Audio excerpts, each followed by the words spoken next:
Agencies Drinking Beer is brought to you by Proposify, software that helps you deliver beautiful proposals in the cloud and close more deals. I'm Kyle Racky. And I'm Kevin Springer. And you're listening to Agencies Drinking Beer.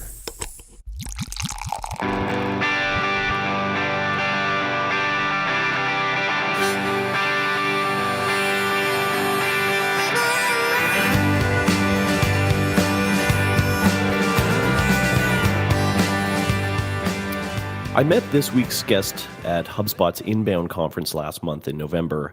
This is Tyler Anderson. He's the founder of the social media agency Casual Fridays and the host of the popular podcast Social Media Social Hour. Welcome to the show, Tyler. Well, thanks, Kyle. Absolutely excited to be here with you guys today. Very excited to have you on again. So I'm going to tell the listeners about my little blunder. We interviewed you last week, and Kevin wasn't there. So left to my own devices, I failed to record our interview like a champ. So thank you for being on the show again. Well, hey, no problems. And I know we're going to be talking a little bit about podcasting today. And I can say any podcaster, if you've not made that mistake, then you're not a podcaster, because I've done that too. There you go. You've made me feel so, not as ashamed about it. Still pretty ashamed. Anyway, let's jump into it. So first, there's a lot of things we want to talk about because you're doing a lot of things. You're running an agency. You're a host of a podcast that's very popular. You're building a SaaS product. We're going to get to all that stuff. But first off, just tell me a little bit about Casual Fridays. How did you start the agency? How did it come about? And what kind of stuff are you guys up to now? Yeah, so I, my background is in obviously it was more traditional media, but I've always kind of been like an advertising marketing guy with some sales in there too. So I worked in radio of all industries, and in the mid 2000s is kind of when I was doing that, and I was young. I was in my early 20s. But I was an early adapter to social media too. And so, like anybody right out of college and you have that first job, like I didn't know what to do with myself when I got off work, and I was like all over MySpace when it first came out. So, but then Who was the guy that you got the email from? Tom. I was friends with Tom, right? Yeah, everyone's friends with Tom. That's right. So, definitely kind of an early adapter to MySpace, and which is funny because I have tons of conversations with a lot of people, in today's day where they talk about these emerging platforms with teens. Like MySpace was really no different than these platforms today, because back then we were the same as these teens or these young millennials who were all over that platform. Just different generations, different platforms, right? And it was super ugly web pages. I remember that you could like code your own HTML and it was all about having.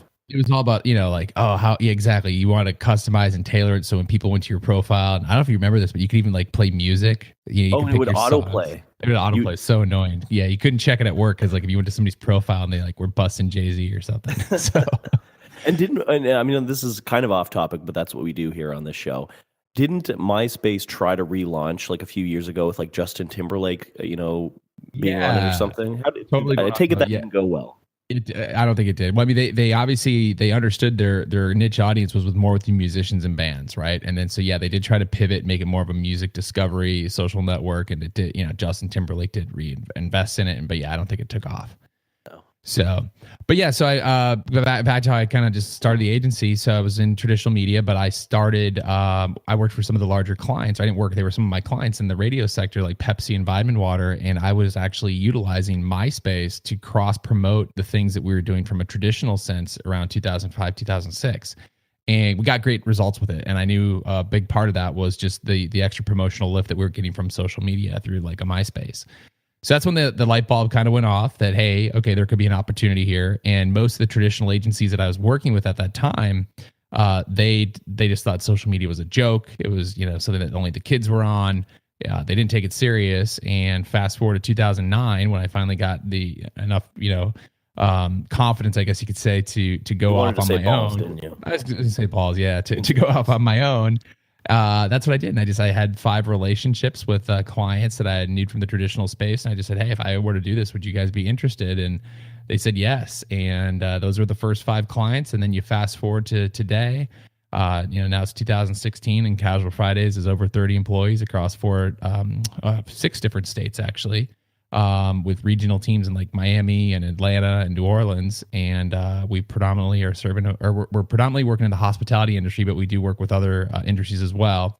and we're serving about 100 plus clients. That's awesome. And I love that what you guys do, because we preach this a lot on this show, is the idea of specialization and carving out a niche. And you guys have done this. Not only are you concentrating on the, I guess what you call the horizontal of social media, not saying, well, we'll do any kind of marketing under the sun. You know, very specialized in social media, and then also targeted on the industry verticals. Absolutely, that's so important. So let's talk about that a little bit. Yeah, I mean, I'm not gonna lie. When I started, like, I wanted any client, right? Those first 5 clients that I took were everything from like a cosmetology school to a startup to a tire shop. So you could not get any more diverse than that. But as you evolve, you know, you definitely got to get your niche, and it just makes it easier to scale and grow. And so on 2 fronts, you're right. 1 with the clients, and 2 with the services. Because if you're going to sit there and say, especially when you're small and you're maybe more of a lean shop, you know, it's one thing if you're a huge global agency. Well, then you have departments that specialize in those niches. You might have a quote unquote SEO team, you know, which specializes in that. You'll have a completely different team who's all about website design and development. You're going to have somebody else who's running all your social. Yeah, but when you're a leaner agency, and if you're a smaller shop and thinking that you're going to be able to specialize in all these things and think you're going to be a jack of all trades, you're really kind of limiting yourself, in my opinion. So yeah, we made the decision to purely focus on social. And it's funny because I remember having a meeting with another agency in 2009 when I was starting the agency, and they were one of those quote unquote digital shops who were building websites, doing SEO, doing pay-per-click, you know, doing email marketing campaigns, like all these things. And they didn't have more than like 6 employees either at that time. And they were literally making fun of me. They were like, how are you going to make it with social? We just don't see how that'll support or be sustainable. And, you know, and those guys obviously done well for themselves, but like, I believe you kind of have to just look in the future, and you got to take those chances. And that's what we did with social media, and we bet on it, and we obviously got in at the right time. And I think the biggest thing that's going for us today is that it's always changing. It's actually changing more so now than it was back in 2009. I mean, each week we put out a newsletter to our clients, and it's basically the main updates that they need to know across the various social platforms and the changes. And I mean, there's like 8 to 10 stories a week we could easily share of platform changes. So, you know, for businesses who are trying to do it all, like, they need help with that. So that's where we found our niche and our opportunity there.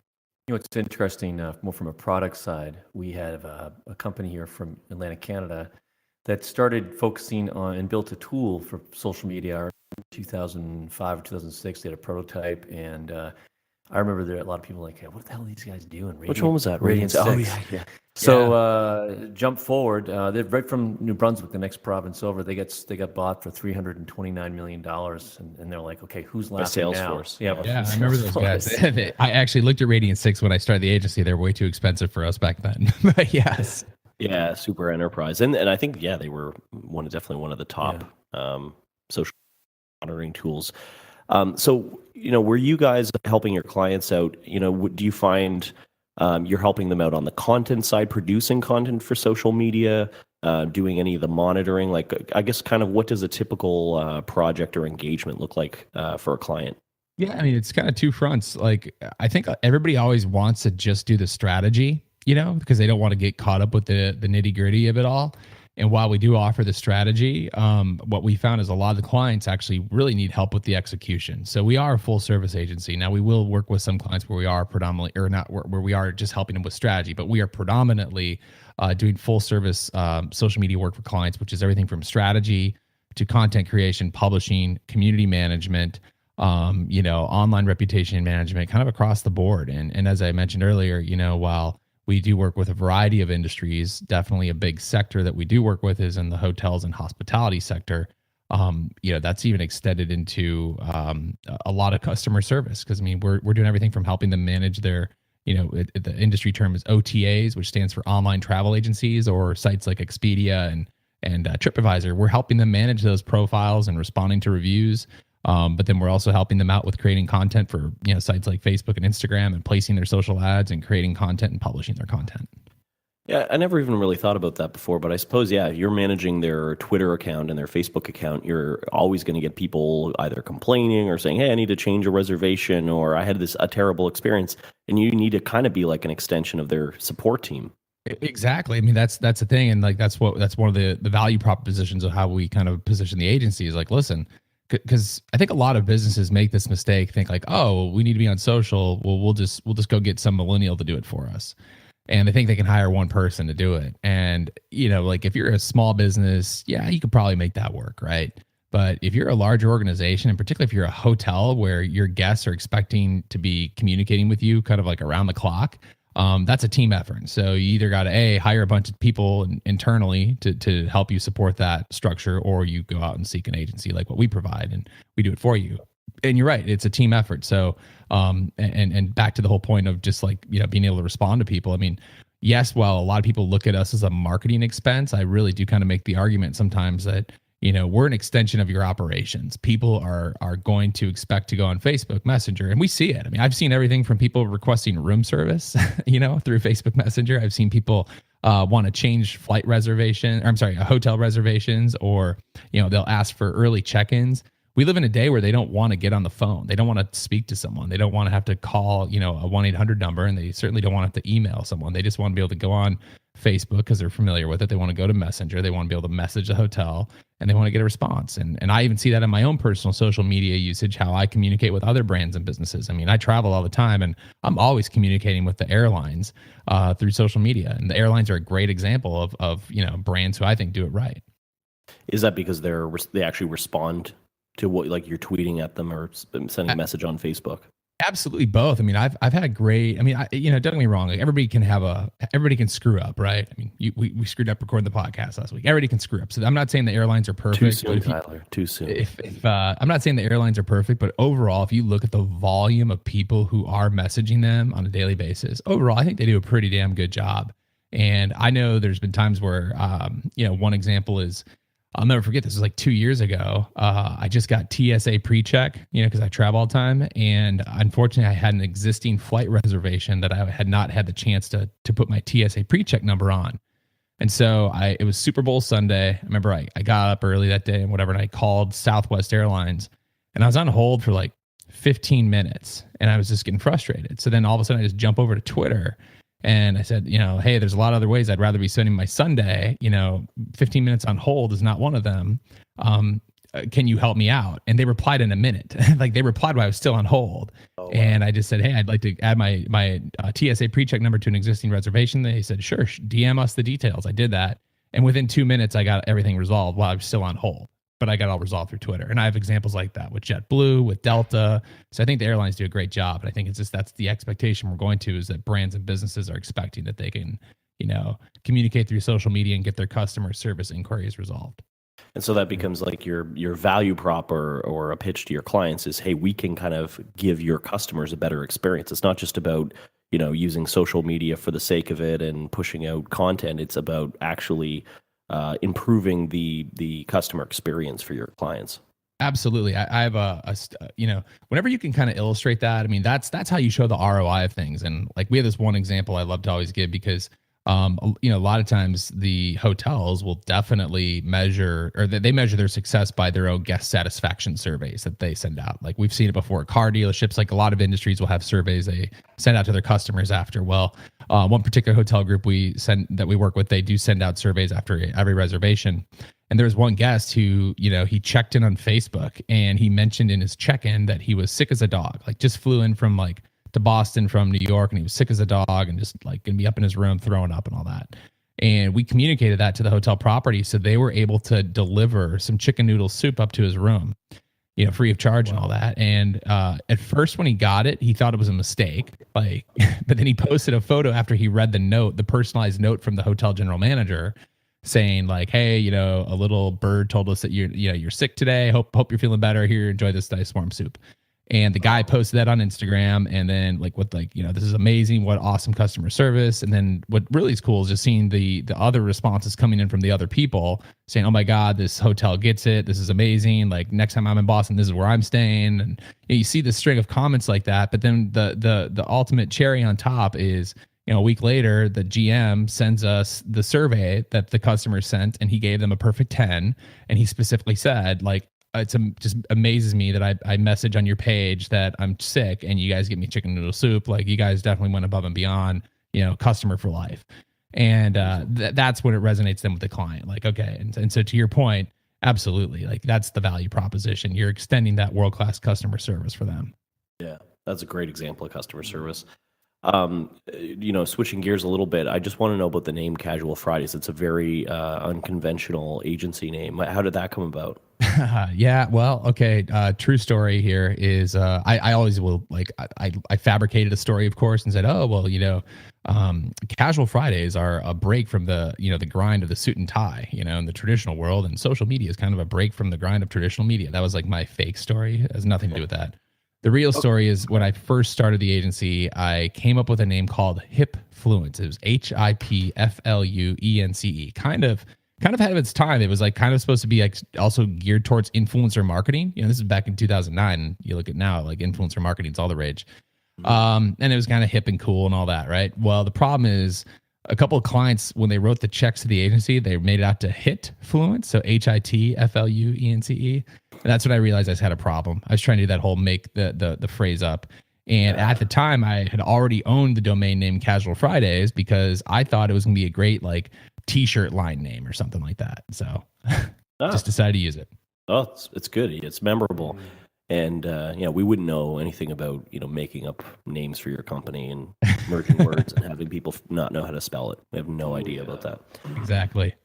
Okay, well, let's talk about the podcast a little bit. So you're hosting Social Media Social Hour. You've been doing it for a couple of years now. You've had really big names like Rand Fishkin from Moz on there. And I remember you told me your numbers recently. It's like over 100K monthly downloads that you're getting. Walk us through that. How did you why did you start it? How did it come about? And like how have you grown it so quickly?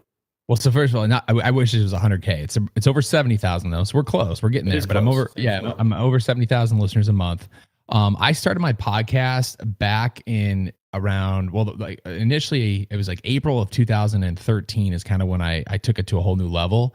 Or at least made a dedication to take it to a new level. But truthfully, I started my podcast, but it was a horrible attempt at a podcast in 2011. And I didn't know what the heck I was doing. I was walking through the Apple store one day and I saw those nice blue microphones and I'm like, oh, I'm going to buy one of those and I'm going to start a podcast. And I just would record short audio clips and then I'd host them on my blog. But I was never submitting anything to iTunes or, I didn't know what really went into a podcast. And I go back and listen to some of those and they're just awful. So I'm glad they don't exist anymore. But then in 2013, I was at the very first ever Social Media Marketing World Conference. It's kind of become like the Super Bowl of social media marketing conferences throughout the world, more or less. And they had a couple tracks on podcasting. And so I went, and that's kind of when I got the bug. And I made a decision that I was going to start a podcast. And so I went home, went on Amazon, spent about $600 on all the top of the line equipment at that time, and then it sat under my desk for months and months and months, and I never did anything. And then I was at a conference, and to follow up with what you just said, Rand Fishkin was speaking there, and I just went up to him and I'm like, hey, I have a podcast. I didn't say I'm starting a podcast. I said I have a podcast, and here's what else I do, and I'd love to have you come on my show. And he said, great, let's do it. And he gave me his card to email his assistant and set it up. And she set it up for within 7 days or something like that, 7 or 10 days. So that forced me to have to learn how to use all that fancy equipment. And that's when we started. So we had our first podcast in September of 2013. And now you fast forward and we've recorded over 150 some episodes. And we've had, pretty much every major player in the social media marketing space, whether it's Jay Bear, Chris Brogan, Mike Stelzner, Marcus Sheridan, whoever it is. And we've also featured a lot of top brands and their social teams sharing the great things that they're doing, such as the Ultimate Fighting Championship or UFC, Dunkin' Donuts, the New Orleans Saints, San Francisco Giants, Buffer, kind of just a huge chunk. And then I've even gone outside the box. And so I will also get sometimes guests who are just, not traditional, but if I think they have a unique story with social media and how they're leveraging it, and if there's a takeaway for brands or businesses or marketers or entrepreneurs, I'll have them on the show too. So I'm a big fantasy football player, and I don't know if you guys are fantasy football players here up in Canada or not, but down here, the NFL obviously rules. And on ESPN, there's a guy named Matthew Berry, who is the lead analyst for ESPN fantasy football. I've actually had him on my show because I thought he does a really phenomenal job with how he manages his personal brand on social media. And then I've also even had a guy named Zach King, who's really become famous now. Well, not super famous, but he's internet famous, if you will. And he's he was originally a Vine superstar. And back when I found him, I don't even think he had 1 million Vine followers. But now you fast forward to today, he has over 15 million Instagram followers, and he makes these amazing videos, where he just kind of does like tricks and like, like he'll like run really fast and he'll jump, and then all of a sudden a car will drive by, and then he'll all of a sudden just appear in the car. Like it's like kind of like video magic. It's really cool. Yeah. So I've had like a really diverse group of guests on the show, and I've just stuck with it. And fast forward today, and 70,000 downloads, and we're consistently ranked as one of the top social media marketing podcasts. That's awesome. And do you attribute that to start? So before I ask that, I'm going to say, I always think of podcasts or anything or a blog as when I think of TV shows, and usually the first episode is the worst episode of the whole series, and the first season is the worst season of the whole series because they're trying to find their way. They're trying to like establish the characters, and sort of usually shows get better as they progress until they hit kind of a peak. And I think blogs and podcasts are the same way. Like we go back and listen to our first podcast of Agencies Drinking Beer. It's probably really bad, just the quality and whatnot. So a lot of people may not have even heard it. Very few go back that far. So with that said, do you think that having Rand on the first podcast is sort of what you can attribute to having the other big names on and the growth? Or do you think that just has sort of come about some other way? I do definitely feel like it helps with I'm not gonna say having Rand on has helped me get to my numbers today, because and we can go into the nuts and bolts of podcasting, but like you guys know, when you first start a podcast, you don't get a ton of listeners, but then you do get the new and noteworthy bump on iTunes, but that only lasts 8 weeks, and then when that's done, you kind of go back down to reality, and then that's where you see if you can grow your audience. I think by having guys like Rando on in the early days, it did help because of people, it helped me get other guests for sure. Because after you had Rand on, then, I was able to go to other, my first, let me see if I can remember this off the top of my head, but within my first 20 episodes, I had already had like Rand, Mike Stelzner, Jay Bear, I had guys like Jason Falls. I don't know if you remember him or not. I mean, it helped me get other big guests, and that opened up other doors. And then it also even helped me because locally, I was able to get the head of social for the San Diego Chargers, which is an NFL team on. So then you got a big brand on your show too. That gives you credibility. So yeah, I do, to answer your question, I do think it helps you overall, because it helps you as you continue to go on, land those good guests. And then to your point earlier too, that first episode was horrible, man. My voice was cracking because I was nervous as hell. And the other thing, I don't want to get too off topic here, but you improve your podcasting skills. I mean, I've done 150 episodes now, so of course I'm going to be much better than I was in my first episode. But and you had a background in radio too, right? Yeah, but I wasn't on air. I understood enough about it, but I wasn't a DJ. I wish. Oh, okay. No, I was. Yeah. I was in the sales and marketing side, so I worked directly with the clients. But I knew enough to be dangerous, I guess you could say. Yeah. Well, so you got a good radio voice, so I don't know. I'll take that. So, but yeah, definitely having guys like Rand help open the door to get other guests, because then I could say, hey, I have a podcast. It's featured people like Rand Fishkin and the San Diego Chargers. Would you like to come on? And then I got Brian Sarabian from the San Francisco Giants was on like episode number 5 or 6. So now here I am 6 episodes in, and I have like Rand Fishkin, the head of social from the Chargers, the head of social from, the San Francisco Giants. Like that just opened up more doors, right? Yeah. And I don't even, for listeners who don't have podcasts and haven't been doing this and may be interested in getting into it, I think few people realize that getting guests isn't really that hard with a podcast. Like even people that you kind of think, oh no, they'll never say yes, they're too busy. More often than not, people are more than willing to be on a podcast for some reason. I don't know why. Like you could ask them to do something else, they might turn you down. But for some reason, like being a podcast guest, just everybody seems to say yes. At least that was my experience. Yeah, I've found that too. I mean, I think definitely it helps because I have some credibility and I have a top ranked show now. I do feel there is a little bit of fatigue coming on from especially the bigger names, like guys like Gary Vaynerchuk just aren't going to do everybody's podcast nowadays. Yeah. But what I have noticed though, for even those bigger guys, if they are coming out with a book or something, like if they have something they want to promote, they're going to go on the circuit. I mean, a lot of times they're obligated to do so by their publishers. And, so there's times like I've had guests, that I probably wouldn't have gotten, but I only got them because they were out promoting a book. Like I remember Lewis Howes. I don't know if you guys know who Lewis Howes is, when he did his book, The School of Greatness. Because I think I'd asked him like 3 times before and it was like, hey, not now, not now, not now. Then he was going to launch his book. Yeah, let's do it. and the day he did it, he did like 8 podcast interviews with other podcasters too. So I have to see if the founder of Meta Labs is doing a book soon, because he was scheduled to be on. He's they're a huge agency, and they designed Slack, and they work with Slack. They're really huge. But the only time I've ever, and I don't want to say I've been told no, but the guy flaked on the interview, and then we tried to reschedule, and then he just stopped responding to my emails. So the only time that ever happened was you guys know the Dollar Shave Club, right? Yeah. So the guy Mike from the videos, this is actually a funny story. I was at a football game, and I was in a box suite just with some media friends of mine. And this guy walks in, and he just walks up to people, and he's like, "Hi, I'm Mike. Hi, I'm Mike." And the way he said it, I was like, "God, I know that voice. What is that voice from?" And then it dawned on me, "Oh my God, that's Mike from Dollar Shave Club." So I asked this guy who was working with all the clients in the booth. I'm like, "Dude, who's that guy?" He's like, "Oh, he's with one of the clients. He's like with a shaving company. He hadn't even seen the video." And I'm like, "Oh my God, that guy's like a legend in my industry with like viral videos. Like his video's hilarious." And so I went up to him like, "Hey, I would love to hear your story on how you guys came up with that video idea, because that was to me, it's one of the great examples of a brand's popularity growing through a viral video."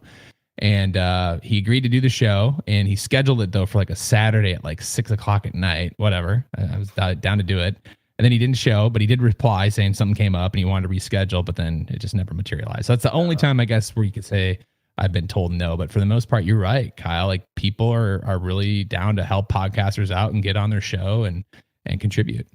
I tell you, Aussies love being on podcasts. I was just in Australia for some work, and they love it. If you can handle being up at 11 p.m. or 12 p.m. to do it. Yeah, it's hard with I've had some guests from Australia. Like I've had Donna Morowitz on before and a few others, and then also even because I'm on the West Coast out here in San Diego, and it's hard to get some of my friends from Ireland or Paris on, which I've had sometimes too, because it's either like at 7:00 at night for them or it's 4 a.m. for me. Yeah, that's always hard. I mean, so I want to talk about how has the podcast helped your agency? So I think it's helped in 2 fronts. Definitely the first thing is the reason I got the bug for podcasting is I don't like to write content. Like I'm not one who's like, "Oh, I need to crank out a blog post this week," or there are three blog posts this week. It's just not my thing.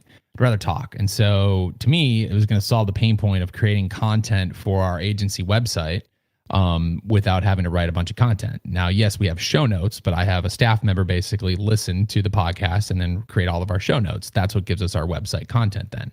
Yeah. So that was the main reason why.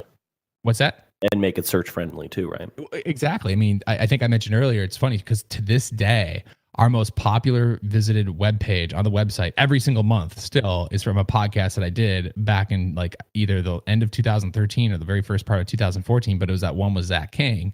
And the search term, the long tail search term is like, how does Zach King make his viral videos, or how does Zach King make his videos, or something like that.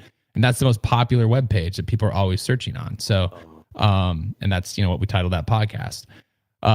But yeah, so I think it's helped me, one, which is creating content for sure. And then 2, it's, we've definitely been able to attribute it to, growth in the agency. Like, we ask clients all the time, like, how do you find us? And we get a lot of inbound leads, and I know they're getting the inbound leads from content we're creating on the website, but then I'll even ask them. And a lot of times they'll actually reference the podcast. They'll say, "Oh, well, we listened to your podcast," or somebody who listens to your podcast referred you to us. And, one of my favorite examples, and I know I told this to you last week, is, and I don't know, Kevin, if you're a football fan, are you an NFL fan at all? Oh yeah. Okay, he's a Patriots fan. Yeah, I've been a Patriots fan since 1970. Well, I have had the Boston Celtics on. I've not had the Pats on the show, but I had Peter Stringer from the Boston Celtics on the show. God. Kevin's a huge sports fan. Yeah, I mean, I grew up an hour from the Boston Garden. I went to watch, I was in high school during the Larry Bird days. I played hoops my whole life. Yeah. I coach now, actually. Yeah, I coach for the Celtics here. We have a Celtics program.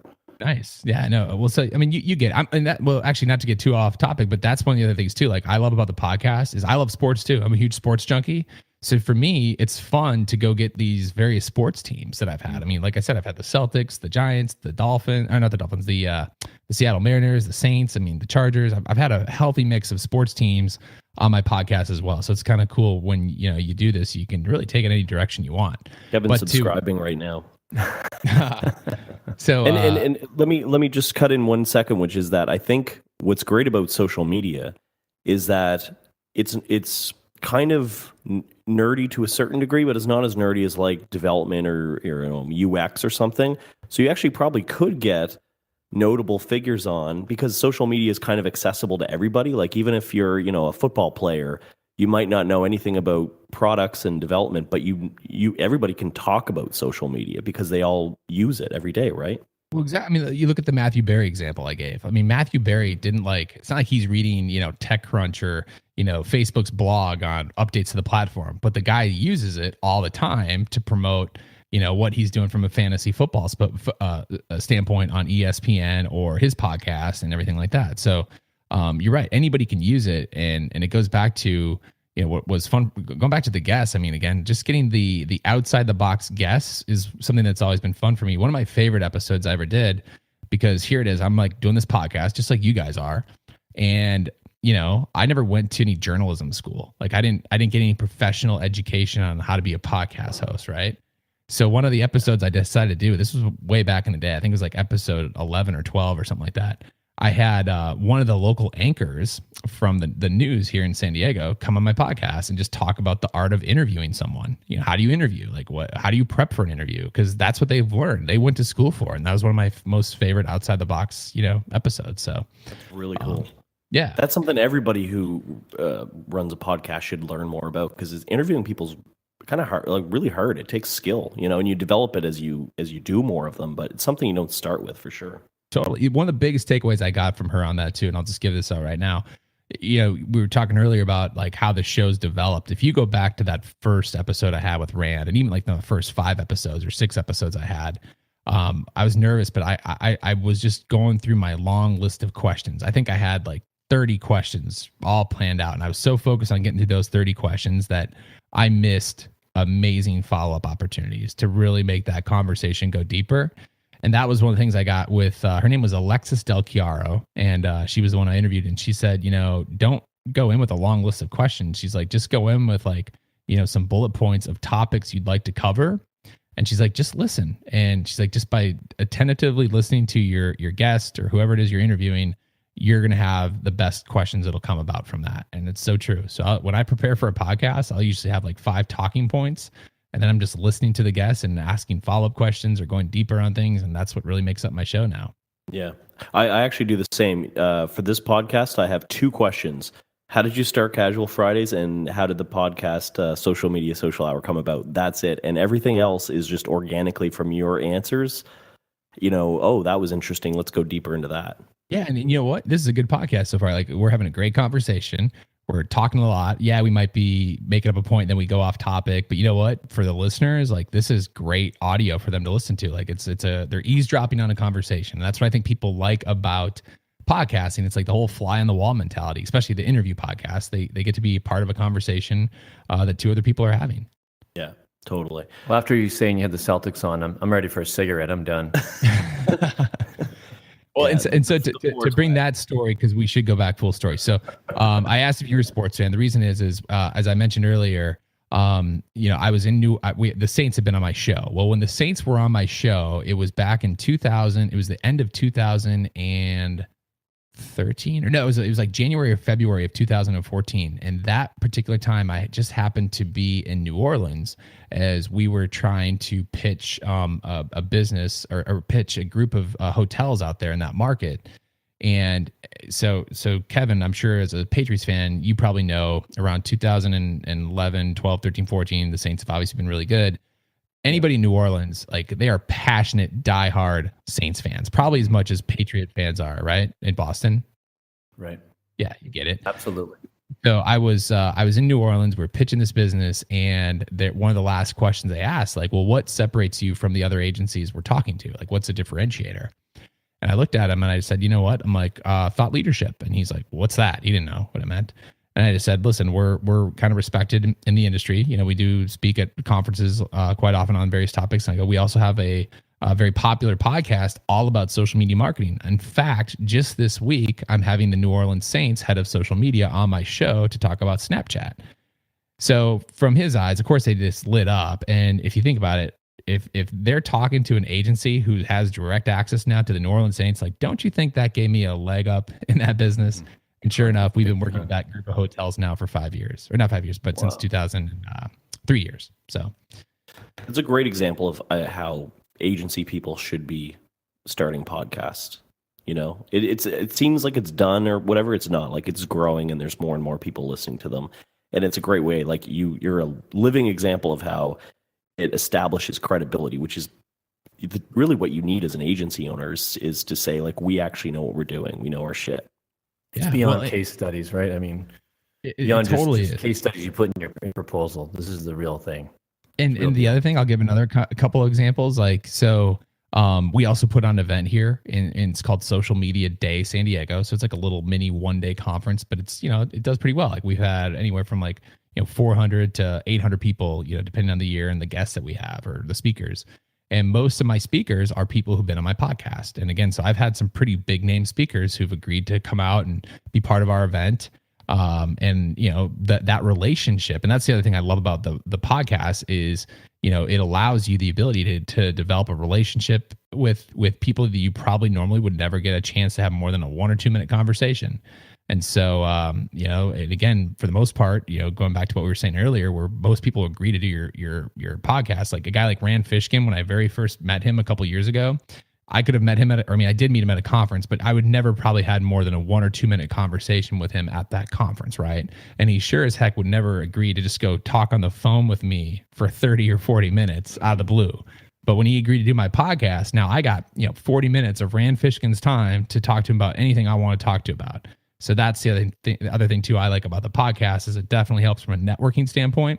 And, depending on what your format of your show is and your industry, but in my industry, that opened up doors to build relationships with people that now I can circle back to and, have them participate and speak at my events. And I've been able to do that. So that's helped grow our business because, again, that helps further develop the thought leadership aspect. Yeah, talk about that for a second. You've been doing events in where you live in San Diego.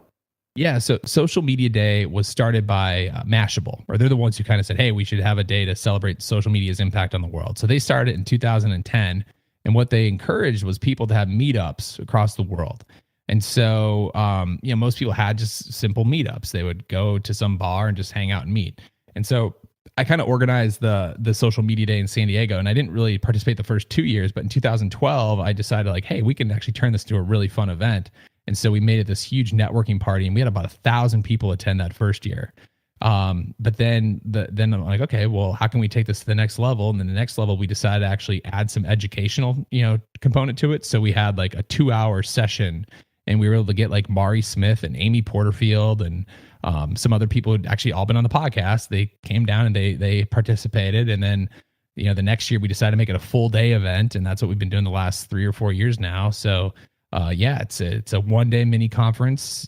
Last year we had our keynotes were Jay Bear and Joel Comm, but we also had people like Pat Flynn and Mike Stelzner and Mari Smith, and I'm missing Brian Fanzo. We had 11 speakers last year. So, and most all of them I think were on the podcast at one point. It's very cool, and the podcast opened the doors for that. Yeah. So you've got your hands in everything you're doing, and you run an agency, podcast, speaking, running events, and then you can't even stop there. You're also building a SaaS product. Yeah, but I do have my hands in a lot of things, but here's the thing. They're all related to one thing, and that thing is social media. The event, it builds thought leadership, it builds credibility, it opens up doors to help get more agency clients, or it's a differentiator. The services are social media related, the podcast is social media related, and then even the SaaS is social media related. So yes, we do have a SaaS product, and we've just taken out a private beta. It's called TAC, and it's available at foundontac.com. And it was built out of a pain point that we have internally at the agency. So, we are managing over 100 clients, social media. And again, as we mentioned earlier, we're doing everything from strategy to execution of publishing and community management, pretty much all of it. So when you do that size volume, you do identify a lot of pain points and problems with social media marketing. And since we have a lot of hotels, some of our hotels are not great at sending us in content, even though we ask for it or give them ample time. But, as we've seen more data come out about the significance of user-generated content, so content created by other people, we built a tool to help with that. So that's what TAC does. So basically, we can search by locations or by hashtags, and we can look at any photo that's being taken, within a hotel, or it could be anything. It could be like a park, it could be a restaurant, any location tag on Instagram. When people take a photo, if they tag it, we can search by that. And we also can search by hashtag with this app. And then we can actually engage with that content if we want. But then we can also request legal permission to own that content. And if somebody agrees to do so, if they, it's all hashtag based, if they agree with a hashtag that we designate, that content automatically downloads into a media library that you then have. So you can reuse it for, social media, your website, email, whatever. You own the rights to that imagery. And the photography that we've gotten from TAC for our clients is like superior to anything we could ever do ourselves. I mean, there's just amazing people out there creating awesome content. And we've also noticed that it's definitely far more engaging than a lot of the stage canned shots that we might do on our own or the content we create on ourselves. Yeah, that's really cool. Tyler, it's been so interesting chatting with you. We probably go for another couple hours, but we're out of time. But everybody should definitely check out your agency, Casual Fridays, the podcast, the social media social hour, and especially a lot of people listening to this are agencies themselves. They should check out foundontac.com. A link will be in the show notes. Thank you again for your time and for being willing to re-record an episode. Hey, no problem. Kyle, Kevin, thank you so much for letting me come on the show, and it's been fun. Thanks, Very Tyler. Cool. Awesome, man. Cheers. Cheers. Thanks for listening to this episode of Agencies Drinking Beer. If you enjoyed it, we'd appreciate it if you rate and or review us on the iTunes Store. If you have a story or lesson to share with other agency owners and managers from around the world, hit us up. Just email Kyle or Kevin at proposify.biz. And also, if you write business proposals and you want to make that process a whole lot easier and more streamlined, check out proposify.biz and sign up for a free 30-day trial. Cheers!